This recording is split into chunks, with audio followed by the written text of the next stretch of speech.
Es un verdadero gusto poder transmitir esta mañana de jueves 28 de diciembre y justamente es el programa número 29 que tenemos en Radio La Voz de Colomba desde aquel ya lejano mayo, 4 de mayo, que hemos iniciado con esta serie de programas, de entrevistas, de diálogos ciudadanos, de diálogos políticos con diferentes actores sociales que se encuentran en Guatemala o que también se encuentran fuera del país, pero que también tienen mucho que decirnos respecto de la situación económica, política, social, cultural de este país que nos ha tocado vivir. Es que esta mañana, amigas y amigos, repitiendo, estamos ya en el programa número 29 de Diálogos Ciudadanos a través de Radio La Voz de Coloma. Y en esta ocasión, como ya lo mencionaba la compañera Gloria, tenemos un diálogo, una entrevista interesantísima con una mujer que aporta muchísimo a este país, que sin ser funcionaria pública es una embajadora de la realidad, de la política, de la cultura de este país. Y pues es un verdadero gusto poderla presentar esta mañana.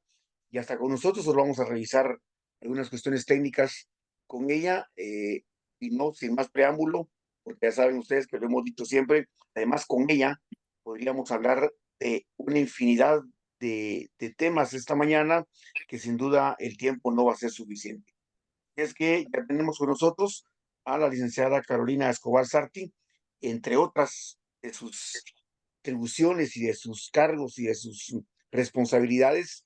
Ella es escritora, tiene además de escribir, ha escrito libros, ha escrito poesía, también escribe, es columnista en medios escritos, comunicación en Guatemala, también es catedrática universitaria, investigadora, eh, trasciende mucho su rol como defensora de derechos humanos a nivel nacional e internacional, es reconocida por su lucha, especialmente en el caso de las niñas, niños, adolescentes y también de las mujeres.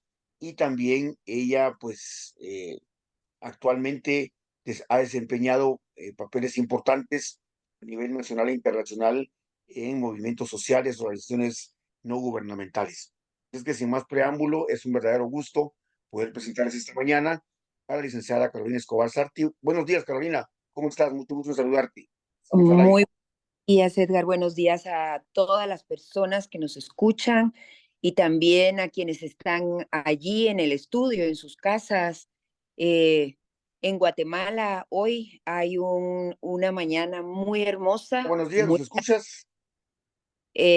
una mañana muy hermosa, muy blanca y con muchas ganas de participar en este programa. Gracias.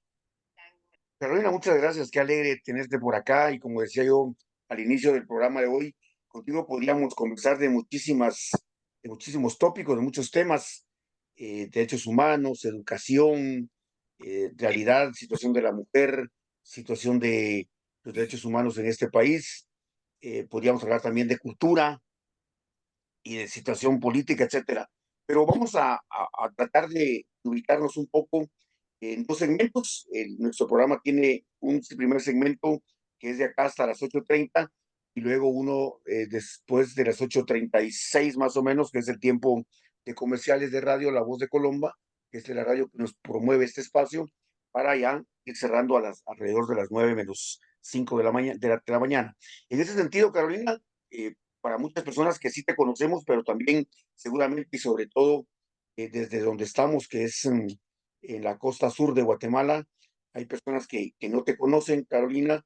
Entonces, un poco la primera pregunta, que es obligatoria en este caso, es plantearte sobre, pues bueno, decía yo que para muchas personas que te conocemos, Carolina, pero hay personas que están escuchando esta mañana y no conocen de ti. Quisiéramos saber quién es Carolina Escobar, qué trabaja, su familia, sus sueños. En fin, Carolina, cuéntanos algo sobre ti, por favor. Muchas gracias. Bueno, podría decir que siempre fui una niña y una persona más bien solitaria en sus inicios, a pesar de tener una familia numerosa, de clase trabajadora, todo el mundo en mi familia, mi madre, mi padre, mis hermanas y hermanos, todo el mundo trabajábamos y éramos de los que nos pagábamos nuestra universidad. Los estudios, afortunadamente, los del cole sí nos los dieron mis papás y tuvimos la oportunidad de tener una bastante buena educación. Eh, pero siempre fui bastante solitaria, pero siempre me gustó, tenía las paredes de mi casa con afiches, rótulos, poesías, y me gustaba leer todo lo que cayera en mis manos, los libros que leía mi padre y mi madre, porque antes no es que nos compraran a los chicos en mi tiempo libros específicos como ahora les compramos a los chicos y chicas para que lean. En aquel momento uno leía los libros que habían en casa, en la biblioteca de sus papás, y teníamos suerte de tener biblioteca, o los que iban dejando por ahí, y leíamos cualquier cosa, hasta la Biblia, que como dijo Borges, resulta ser el mejor libro de ficción, así lo dijo él. Em, pero yo creo que es importantísimo para mí esos inicios rodeada de perros, de animalitos que siempre estaban por mi casa, porque siempre mi madre tenía un amor profundo por los animalitos, por la naturaleza, y ambos leían. Entonces, esto es lo que hacía hasta que, bueno, comienzo y me gustó hacer muchísimo deporte, hacía natación, hacía atletismo y hacía voleibol, y después, pues me metí a la universidad y al poco tiempo, como a los 4 o 5 años, nace mi primer hijo. Y luego ahí descubro cuando nos cambiamos de casa, eh, por la muerte de mi padre, que había empezado a escribir como a los 13 14 años, y encuentro en una libretita de aquellas pequeñitas que uno se llevaba a la tienda donde apuntaba cosas, que había escrito algunas cosas en prosa, otras poesía, y siempre mi cuarto estaba hasta el fondo de la casa cuando fui adolescente, y siempre tenía en las paredes cosas pegadas que tenían que ver con citas, frases, versos, pedacitos de novelas o de poemas que me gustaban. Eso fue marcando mucho mi ruta, aunque yo no lo sabía, no era de manera muy consciente, porque yo estaba como era la menor de una familia de 5 hermanos, me ponían en todo lo que había que hacer para mantenerme ocupada, porque encima inquieta, ¿verdad? Entonces empecé estudiando arquitectura y psicopedagogía al mismo tiempo, más o menos. Después nace mi primer hijo, y, y siempre creí que algo pasaba aquí que no estaba bien, hasta que en los años 90 descubro bastante, digamos, de manera más formal toda la teoría de feminismo y género, y me meto con diversas autoras que traían a Guatemala a estudiar un poco más, y entonces ahí comienza un poco mi defensa por los derechos de las mujeres, y así, caminando, caminando, fui trabajando, dando clases en la U. A la fecha llevo 11 libros escritos de poesía, ensayos también de investigación social, eh, columnas. Ay, ya son justo en los 90 empecé a escribir columnas, y hoy ya las contamos por miles, ¿verdad? Ya, imagínense, 2 semanales por muchos años, de entonces hasta ahora, o una semanal como ahora hago los días jueves. Justo hoy está en Prensa Libre una, y empezaron a salir columnas para otros países. Ahora estoy con una novela, y mi último grado fue un doctorado en Sociología y Ciencias Políticas de la Universidad de Salamanca, hace ya varios años. Y, y lo que más me gusta hoy de todo lo que hago, aparte de mi familia que quiero tanto, es la posibilidad de trabajar con jóvenes mujeres y hombres que han sido víctimas de violencia sexual, trata o migrantes. Tenemos 3 sitios, y desde el 2010 soy directora de la Alianza, que trabaja con este tipo de perfiles de manera muy integral. con acceso a justicia, con protección, con prevención y con incidencia, con unos equipos maravillosos en los dos lugares. Y lo que hacemos es, pues, hacer lo mejor que se puede con un equipo de personas que, como decimos, no hacemos ni asistencialismo ni caridad, sino que trabajamos por la niñez y adolescencia de todo el país. Entonces, así brevemente, ese es un recorrido eh, y, y bueno, eso es. Carolina, muchas gracias y qué interesante para las personas que no te conocen. Realmente nos muestras esta Carolina que además de que, bueno, vivió en un entorno favorable, lo mencionas desde tu infancia y tu adolescencia, relacionada con el tema de la lectura y de la cultura, que es un gran desafío para este país. Tú ves, recuerdas que cada vez los resultados de evaluaciones, el tema de lectura, comprensión, acá en Guatemala, nos deja siempre una tarea muy grande que hacer, sobre todo en el sistema educativo público, porque todo en el privado a veces hay más posibilidades. Además, podríamos tú contigo conversar sobre los efectos que tuvo la pandemia en esta materia, que ya traíamos un rezago bastante interesante en materia educativa y la pandemia en el sector público, sobre todo, seguramente nos estaba pasando todavía factura, pero tú nos cuentas cómo fue ese entorno que favoreció muchas posibilidades para que tú pudieras, como bien dices, desde muy pequeña dedicarte a la escritura y efectivamente conocemos tu trayectoria en medios de comunicación como columnista y un poco por ahí la invitación y la idea de conversar contigo esta mañana, Carolina, porque siempre hemos sabido de tu ojo, de tu visión, de tu lectura y de tu perspectiva sobre la realidad y sobre cómo tú dices en tu adolescencia, pero que ahora lo matizas de una manera más responsable y más comprometida. Tú veías que habían cosas que en este país no iban, no funcionaban, te llamaron la atención y a partir de ahí también te has dedicado a lo que te has dedicado. Y entonces un poco, Carolina, y la invitación para esta mañana contigo particularmente es, aparte de para conocerte, es también conocer cuál es tu perspectiva.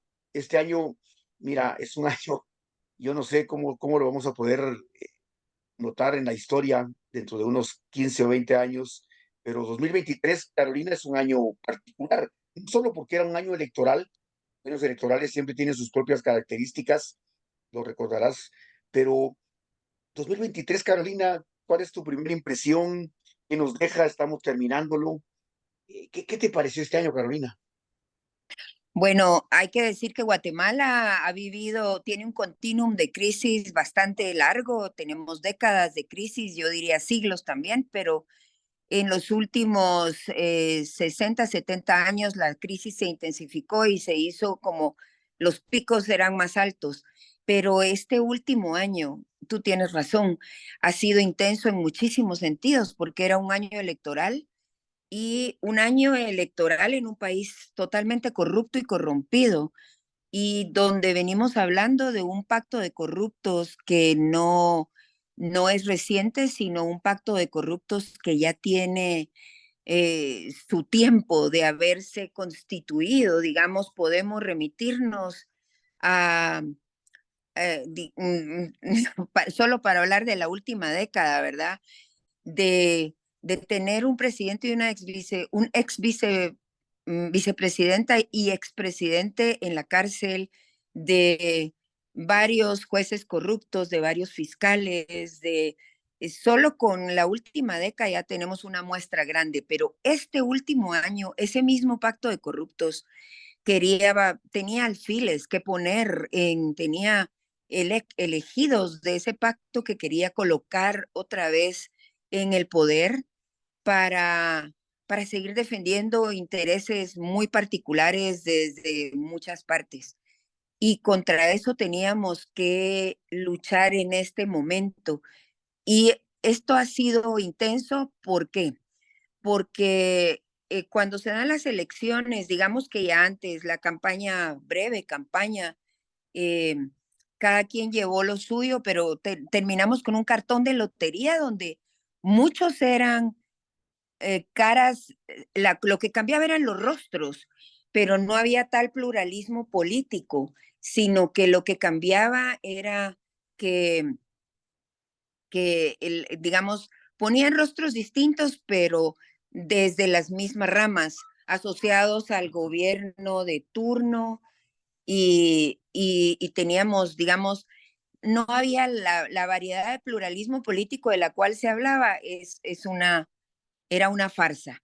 Entonces llegamos a elecciones en medio de un estado de criminalización, sobre todo por parte de un MP que ha perseguido y criminalizado a personas que le eran incómodas, pero era algo que venía fraguándose desde antes. Habían colocado operadores políticos en los tres organismos del Estado. Este pacto de corruptos lo había colocado ahí y cuando llegaban a elecciones se suponía habían quitado a tres que les eran incómodos, a Telma Cabrera, a Roberto Arzú, a Carlos Pineda, y más allá de las irregularidades o no que hubiesen podido tener cada una de estas expresiones políticas, pues los quitaron porque sabían que podían tener, digamos, restarle voto a sus alfiles y a sus personas puestas ahí, que en ese momento eran Suri Ríos y Manuel Conde, ¿verdad? Entonces fue importante ver cómo se fue dando esto y la sorpresa fue que en las urnas Suri Ríos no pasa, Sandra Torres queda para una segunda vuelta, igual que una persona que nadie se imaginaba y era parte del movimiento, Partido Movimiento Semilla, que era un binomio de Bernardo Arévalo y Karin Herrera. Y esto hace que se intensifique lo que venía dándose antes de elecciones. Entonces hay una parte de discurso, de narrativa, y hay una parte de hechos. La parte de hechos era que se siguió desde los diversos, digamos, desde el MP, todo el tema de la criminalización y persecución como una especie de venganza del pacto de corruptos por lo que había sucedido y, y por el intento de traerse abajo las elecciones gritando fraude por una parte muy pequeña de sociedad. Y para la segunda vuelta le apostaba un poco ese pacto de corruptos a Sandra Torres, que un repitente en tres ocasiones, pues no quedó y queda Bernardo. Entonces, fue muy intenso todo ese tiempo y luego de ese momento en adelante, pues vimos lo que vimos, ¿verdad? Llegan a sacar, y es inédito, esto es lo que se llama una guerra jurídica.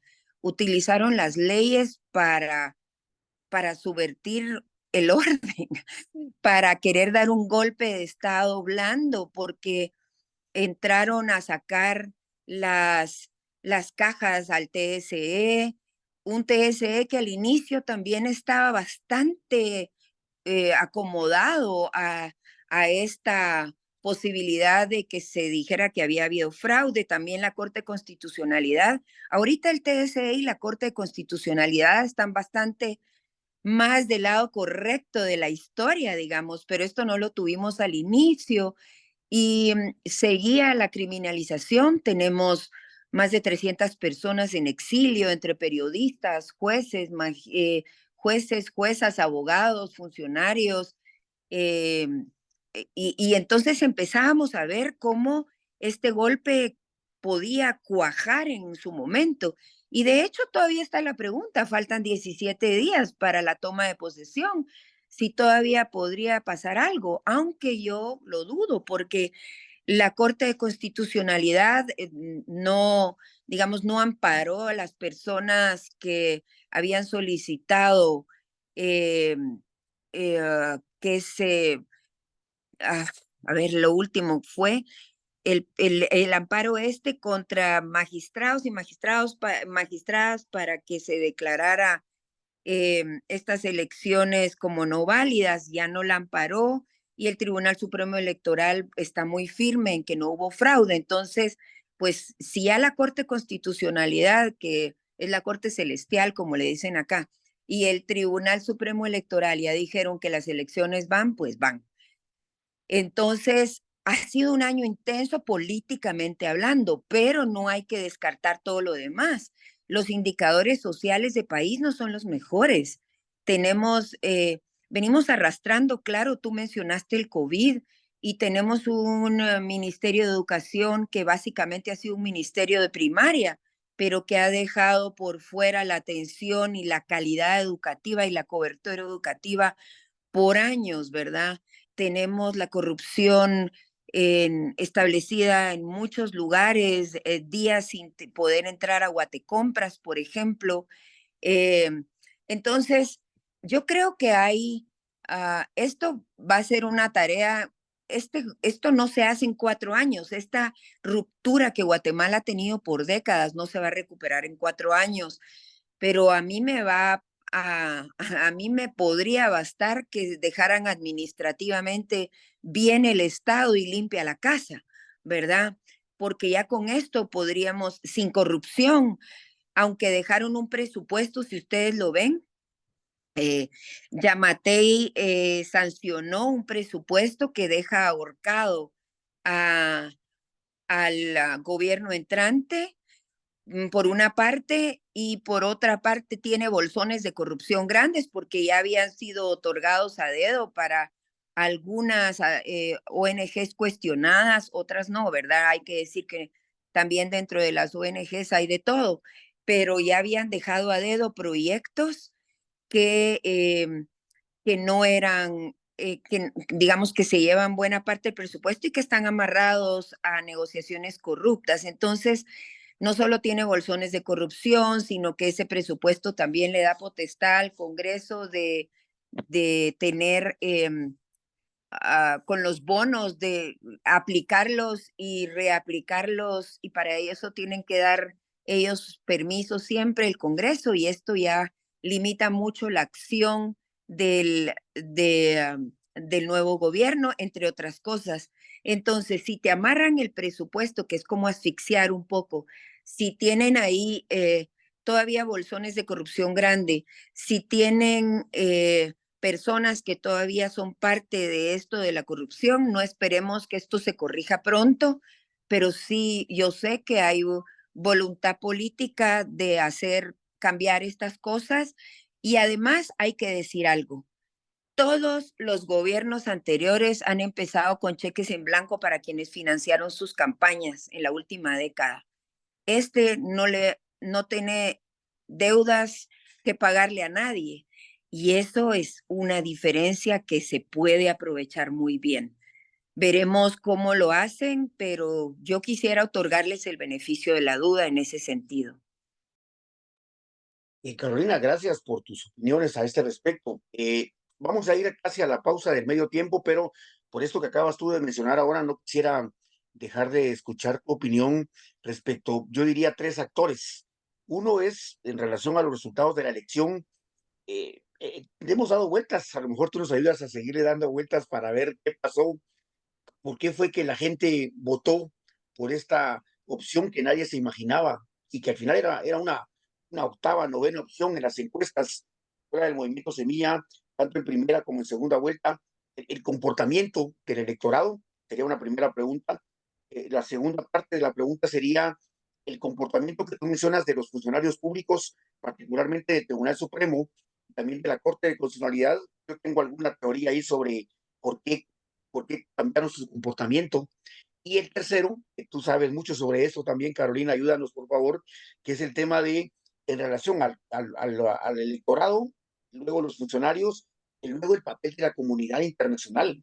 Yo siento que en las últimas 2 semanas, lo platicamos con Michelle Mendoza, por ejemplo, ha estado muy cerca con autoridades y con importantes personalidades de la política y Estados Unidos. Hemos hablado de la lista Engels, de la ley Magnitsky. ¿Qué piensas tú rápidamente que nos puedas contar sobre el electorado, el comportamiento de los funcionarios, especialmente del tribunal y de la corte, como tú mencionas, y por último de la comunidad internacional? Bueno, yo quisiera empezar por la cola y decir que ahí te faltó para mí, desde mi punto de vista, un actor político de peso como nunca en este año histórico, y son los pueblos originarios y las autoridades ancestrales. Ellos han marcado una pauta de resistencia que no conocíamos como pueblo. Más de 80 días de estar en el MP y de hacer estos paros nacionales necesarios para decir, aquí hay un actor político organizado que puede mover al país. Somos la mitad de la población, según el último censo, casi son, según el último censo, y no sé si se queda corto o no, pero 48%, o sea, la mitad de la población es maya o de pueblos originarios. Y hacer que esto funcionara junto con la presión de la comunidad internacional, hay que decirlo. La OEA, esta sesión que tuvo memorable, la última, donde se pronunciaron prácticamente todos a favor de Guatemala, tanto los que estaban a favor como en contra del régimen anterior. Esto es importante, la presión de Estados Unidos con la Engels y la Magnitsky, que la Engels, bueno, son las visas, y un montón dicen a mí que me importa Disneyland y Mickey Mouse, pero lo Magnitsky es otra cosa, porque tiene que ver con que no puedes tener transferencias comerciales con tarjetas, no puedes, te embargan cuentas afuera, y se llama la Global Magnitsky, porque esto es a nivel mundial. O sea, la Magnitsky pesa, pero además al sector empresarial tradicional sabe que las consecuencias económicas pueden ser muy fuertes en general para el país. Entonces, yo creo que aquí dicen que cuando los astros se alinean hay que aprovechar. Y yo creo que están muchas condiciones favorables. Un actor político organizado, como son pueblos originarios y autoridades ancestrales, la presión de la comunidad internacional granítica, porque aquí sí tenemos que decirlo, el apoyo fue prácticamente un, está unificado. eh, y hubo un apoyo de ciudadanía, también hay que decir lo que se viene organizando desde 2013, cuando empezamos a hablar del tema de si había genocidio o no, luego en el 2015, con todas las salidas a las plazas y que retomamos las calles del país, luego 2017 y ahora, digamos. Entonces, quería por eso empezar desde los actores y me voy al electorado. El electorado, Carolina, disculpa, podemos sí, hacer la pausa ahora del medio tiempo en radio y luego continuamos después de la pausa comercial, ¿te claro, parece? claro que sí. Por favor, Carolina, gracias. Amigas y Con mucho, amigos, estamos esta mañana en Diálogos Ciudadanos a través de Radio La Voz de Colombia. Esta mañana tenemos la ocasión y la oportunidad de escuchar licenciada Carolina Escobar Sarti en un interesante diálogo sobre lo que nos ha dejado este año 2023. Regresamos después de la pausa, ya volvemos. Amigas y amigos, estamos de vuelta en Radio La Voz de Colombia, esta mañana en su programa Diálogos Ciudadanos, conversando con la licenciada Carolina Escobar Sarti sobre lo que nos ha dejado este año 2023, sobre las posibilidades de lo que pueda ocurrir durante la toma de posesión del nuevo gobierno y las expectativas que podemos tener alrededor de esto. Conversábamos con la licenciada Escobar Sarti al final del primer segmento sobre algunos actores políticos importantes. Ella nos agrega también y habla de las autoridades indígenas y ancestrales. Justamente ella hablaba, hoy se cumplen 88 días, hoy los números nos van llevando en sumar y en restar 38 días de digna resistencia frente al Ministerio Público, entre otras acciones que se han tomado de parte de estas autoridades ancestrales, y también 17 días para que sea 14 de enero y sea el cambio de gobierno. Carolina, por favor, podemos continuar. Estábamos ya ahora abordando otros actores. ¿Qué es lo que piensa sobre ellos? Por favor. gracias. Bueno, ya habíamos hablado sobre los actores, que es una conjunción afortunada de la presencia de los pueblos originarios, la comunidad internacional, eh, graníticamente apoyando al gobierno electo, y también la decisión y la disposición del gobierno de Estados Unidos de aplicar medidas como más allá de la ley Engel, la ley Magnitsky. Pero íbamos a tocar el tema de por qué queda Bernardo Arévalo si estaba en una octava o novena posición. ¿Cómo es que llega Bernardo Arévalo y el partido Movimiento Semilla? Hay varias opiniones al respecto. Siempre se habla de el cansancio, digamos, que provoca un gobierno como el anterior, que estábamos cansados de corrupción, de violencia, de no mejora de indicadores sociales ni económicos, de, bueno, todo lo que ya sabemos. Entonces, es un voto de castigo al gobierno. Esto fue para algunos.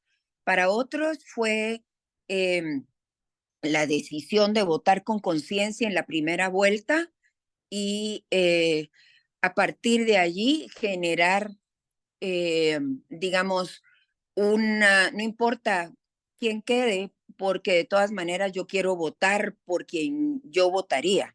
Entonces, los que creían en Movimiento Semilla dijeron, muchísimos dijeron, vamos a votar por ellos, aunque no queden, porque ya sabemos que de todas maneras van a poner a quien ellos quieran, que es lo que venía pasando.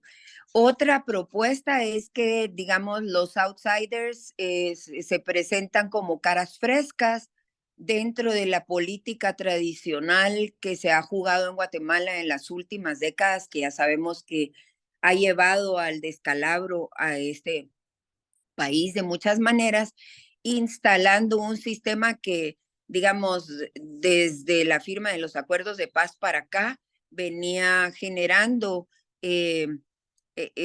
una fragilidad institucional del Estado para que entraran narcotráfico, corruptos, etcétera, ¿verdad? Entonces, yo creo que es importante leerlo desde diferentes posturas. No todo el mundo votó, de los que votaron por Semilla fueron a votar pensando que iba a ganar Bernardo, sino más bien pensaron que tenían que hacer un voto de conciencia, porque el voto es, a ver, si me explico, un voto, aunque lo piense uno antes mucho, el momento de votar es totalmente irracional, es emocional y esto está probado. Entonces, muchos votaron creyendo que esa es la Guatemala que quisieran. El susto fue, creo que hasta para el presidente electo y la vicepresidenta electa, hasta para ellos que quedaran, ¿verdad? Entonces, a partir de ahí, por suerte, otra de las cosas que favoreció, y debí decirlo antes, es que los diputados y diputadas, que eran muy pocos en el Congreso, pero hicieron un buen trabajo, no robaron, no, digamos, en términos generales, dieron buenas pautas de gestión política. Entonces, eso también contó para el voto. Así que la conjunción se dio y ahora, pues, estamos a la expectativa de, de haber, ¿verdad? El desafío es enorme, enorme, enorme. Creo que hay buenos cuadros respaldando al movimiento y como no había cheques que firmar ni personas que poner porque habían dado financiamiento ilícito para la campaña, se han podido dar el lujo de elegir a buenas personas y creo que esto es también algo interesante que vamos a ver cómo funciona. Gracias, Carolina. Y esto que tú dices me hace pensar en algunos temas pendientes de los que no vamos a hablar en esta ocasión, pero que tú empezaste a plantear el tema del presupuesto. ¿Qué va a hacer Bernardo Arévalo con el presupuesto? Porque este que aprobó y que sancionó, que aprobó el Congreso, que sancionó Yamatei, sin duda no va a ser, no sería un presupuesto que permita cumplir con la propuesta de oferta electoral que hizo Semilla y con el plan de trabajo que ellos presentaron. Seguramente habrá todavía, ya la Corte ha amparado provisionalmente por la suspensión de entrada en vigencia de este presupuesto. También el gabinete, como tú bien lo mencionas, que será otra cosa que estemos pendientes, y así como también va a funcionar el Congreso con 23 diputados del Movimiento Semilla y otros que se puedan ir sumando, ese Congreso que siempre es un espacio importante de toma de decisiones y que va a ser un balance interesante entre el Ejecutivo y el Legislativo. Pero Carolina, con el poco tiempo que nos queda, no podemos dejar de platicar contigo sobre un tema que es muy importante, ya sea tu principal pasión, no sé cuál de todas las lo sea, pero el tema de los derechos humanos, particularmente de las mujeres y particularmente de las niñas, niños y adolescentes. Eh, Empezaré por preguntarte cómo has visto la participación y la figura del Procurador de Derechos Humanos, una pregunta prometedora que es obligatoria. Y la segunda, ¿qué nos quedan en estos 4 años que pasaron en respeto a los derechos humanos? ¿Se avanzó, se retrocedió? ¿Cómo se considera ahora el paradigma de los derechos humanos de las niñas, niños y adolescentes? ¿Cómo ves la situación de los derechos humanos en Guatemala en esos últimos 4 años? Bueno, en los últimos 4 años creo que hemos tenido un retroceso grave en materia de derechos humanos en el país. Eh, no lo digo yo, las mismas cifras que reportan, se reportan desde las instancias oficiales, hablan de menor cobertura, y bueno, la negación misma de cifras, ¿verdad? De cifras de desaparecidas y desaparecidos, migrantes deportados, retornados al país, que esto suma a un país que ni siquiera sabe atender a sus connacionales y ahora tiene que ser país de procesamiento de migrantes, así se le llama. eh, y entre muchísimo más, todo lo que salud para mí es una cartera, digamos, que ha mostrado luego de la pandemia y se comienza a hablar ya de que eh, incluso quisieran ahorcar a las nuevas autoridades con escasez de medicinas, pero ya suenan por ahí cosas de este tipo. Pero yo creo que el gobierno de Bernardo Arévalo ah, ah, está planificando ya, digamos, de dónde va a echar mano, por supuesto, de manera transparente para cumplir con las metas que se han establecido. Tengo entendido que están trabajando ya alrededor de este presupuesto asfixiante para ver cómo poder trabajar, digamos, para darle respuesta a los objetivos que se plantearon. Y también tengo entendido que en su plan de gobierno, digamos, hay pilares y los pilares son derechos humanos, dignidad, desarrollo, democracia. Entonces, yo creo que esto tiene que ver muchísimo con no solo un discurso, porque los discursos, digamos, ya sabemos cómo funcionan. De hecho, se me olvidó decir que una parte de la narrativa que era entre la primera y la segunda vuelta, hubo una narrativa fuerte de que el gobierno de Bernardo Arévalo nos iba a llevar derechito al comunismo, uno, y segundo, que yo me acuerdo de un señor que decía, yo voy a votar por la Torres, porque me dijeron que si votaba por el otro señor, mi niño se iba a convertir en niña.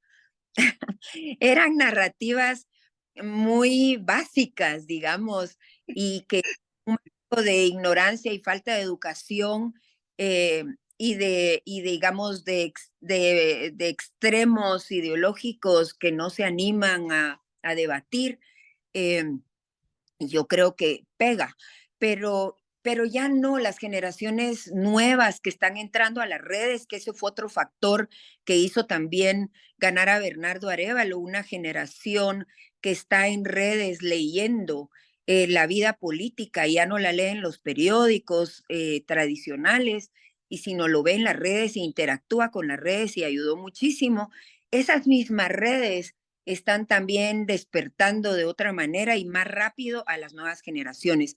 Entonces hay una serie de factores ahí, pero yo veo, digamos, que el nuevo gobierno no va a poder eh, crear un nuevo país de la noche a la mañana y lo quiero insistir con muchísima fuerza.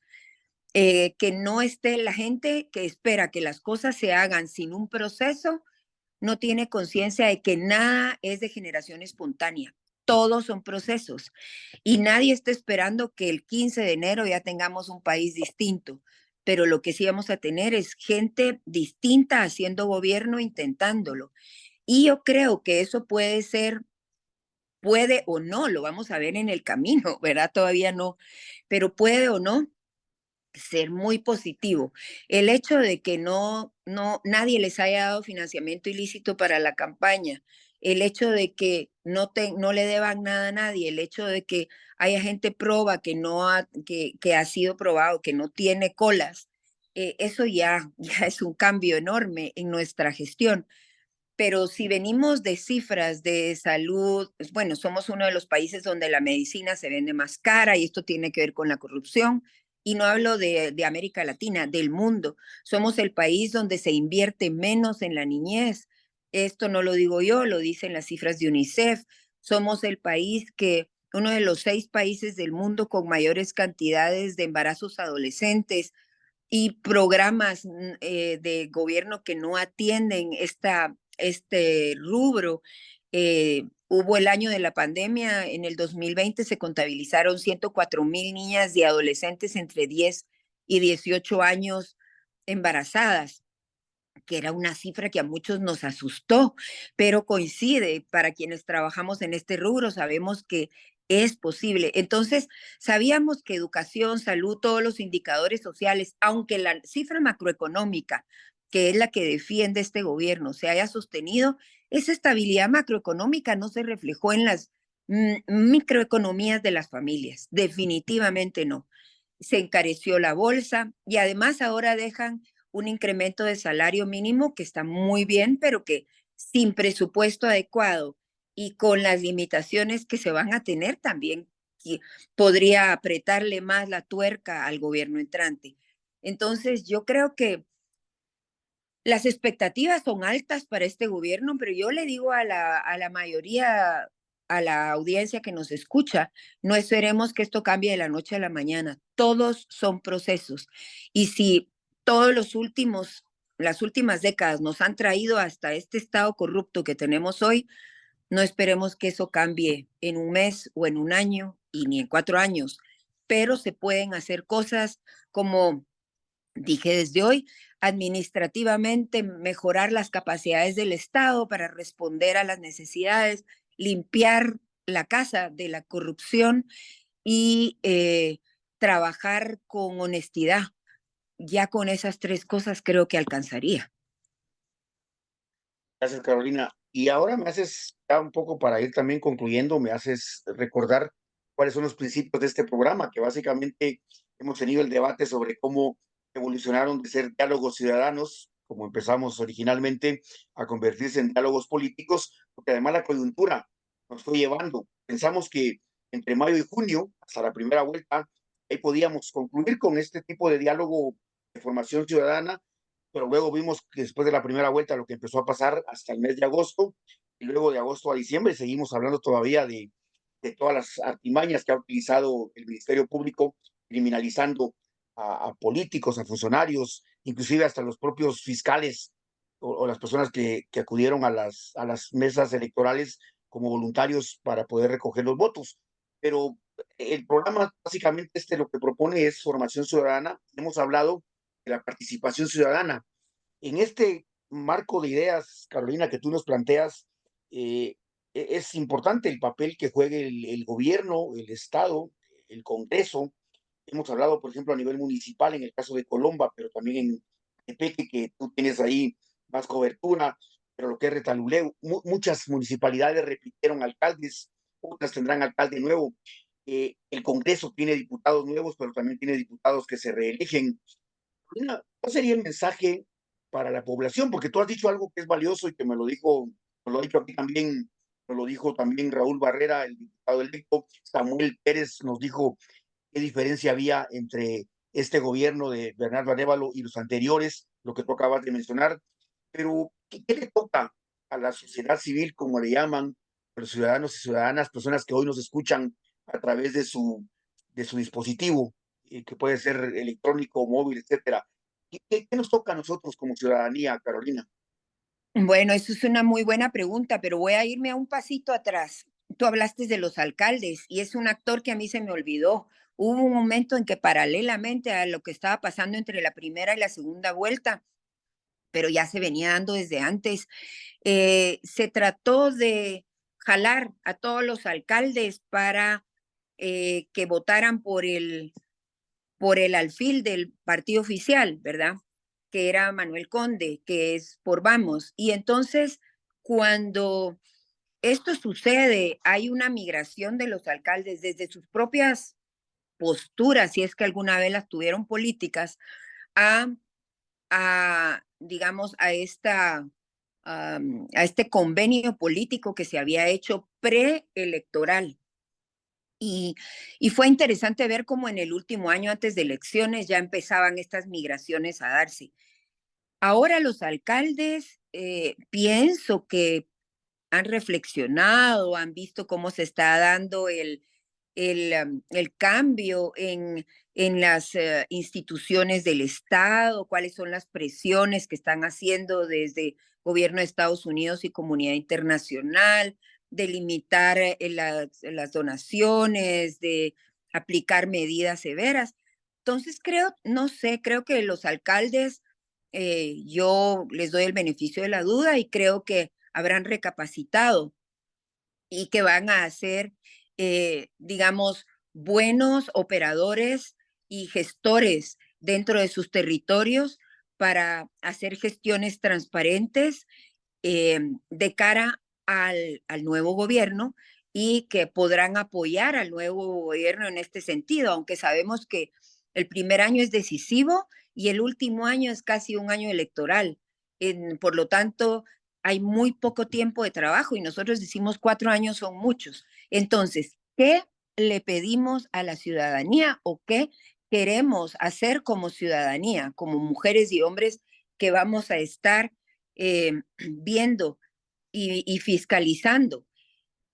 Pues siempre tratar de seguir fiscalizando y auditando la gestión política, pero de tener cada vez más argumentos, porque la gente es muy atrevida, digamos, la ignorancia es atrevida, dice el dicho, y se habla sin tener argumentos, se habla sin tener conocimientos, se habla sin tener lecturas, se habla sin hacer balances, y luego desde ahí se quiere defender una posición de manera muy con la entraña, con el hígado, ¿verdad? Cuando dicen tú estás hablando con el hígado, muchísimos en Guatemala defienden sus posturas políticas a partir de porque así lo hacen mi papá, mi mamá, mi vecino, mi cuate, el que me paga, el que me corrompe. Entonces, ¿qué nos toca ahorita? Estamos levantando la Guatemala que soñamos y que de aquí a 25 años va a ser una Guatemala ejemplar, ojalá. Eh, hay gente que habla de una nueva primavera y eso suena muy, muy romántico y muy bonito, pero eso hay que hacerla todas y todos juntos, trabajar bien, no ser corruptos en nuestro cotidiano tampoco, porque la corrupción aquí va desde quien se roba el papel toalete de un baño hasta quien roba dinero de la salud en el Estado. La corrupción a veces la practicamos todos sin saberlo. Y no pretende ser un mensaje moralizante, pretende ser un mensaje de transparencia, que solo le voy a exigir a mis autoridades lo que soy capaz de dar. Y entonces, ¿qué soy capaz de dar? Trabajo por mi país, trabajo por mi familia, eh, transparencia en la gestión, cero corrupción en lo que hago, no importa lo que sea, y siempre fiscalización ciudadana recta y con argumentos. Esto, nuestra participación, cuando se habla de participación y representación de la ciudadanía en el contexto sociopolítico y económico del país, significa estar siempre informados. Y aquí voy a decir que hay, en la información también tenemos canales que han estado comprados históricamente para favorecer a ciertos candidatos y candidatas. Y también tenemos que saber ver ese tipo de cosas y diferenciar entre lo que es buena información e información sesgada, ¿verdad? Carolina, muchísimas gracias por tus aportes, por tu presencia, por tu trabajo, por la incidencia que tú haces, porque repito, tu trabajo lo haces en Guatemala con personas, con mujeres, con niñas, adolescentes, pero también comprendemos y sabemos la capacidad que has tenido de ser interlocutora de las necesidades y la problemática de este país, también a nivel internacional, y tu voz también se escucha fuera de este país para que nos conozcan, para que sepan, y sin duda has jugado un papel muy importante en estos últimos años para que lo que esté pasando en ese país siga pasando. Es que, Carolina, muchísimas gracias por hacer lo que haces, por seguirlo haciendo. Sin duda vamos a tener otra ocasión de poderte encontrar en este espacio. Gracias por haber aceptado la invitación. Amigas y amigos, de esta manera terminamos este año 2023. Esperamos con muchas ansias la llegada del nuevo año y como decía Carolina, puede ser muy romántico, de la nueva primavera, de la nueva esperanza, pero que sí, tengamos claridad de que muchas cosas se van a lograr en la medida en que las autoridades, que son diferentes, que son distintas, que llegaron de manera diferente, 2.5 millones de guatemaltecas y guatemaltecos que votaron por esta opción, esperan que el gobierno tome asunto, tome medidas, que tienen el respaldo de autoridades indígenas y ancestrales, de la ciudadanía, pero también requiere que trabajemos juntas y juntos. Y lo hemos dicho acá en ese espacio, desde los COCODES, en el COMUDE, en los consejos municipales. Creo que son 4 años que nos dan la posibilidad y me quiero quedar con uno de los eslogan que han utilizado en la digna resistencia, que es, no es por un partido, sino es por el país. Así es que, Carolina, muchísimas gracias por estar con nosotros esta mañana. Cerramos esta primera edición de programas en ese año 2023. Les esperamos, les invitamos para nuestro próximo programa, ya en el próximo nuevo año, el 2024. Carolina, muchas gracias por estar con nosotros. Un abrazo, cuídate mucho y siempre estamos en comunicación. Amigas y amigos, hasta el próximo año, que será el próximo jueves 4 de enero. Un abrazo, estén muy bien.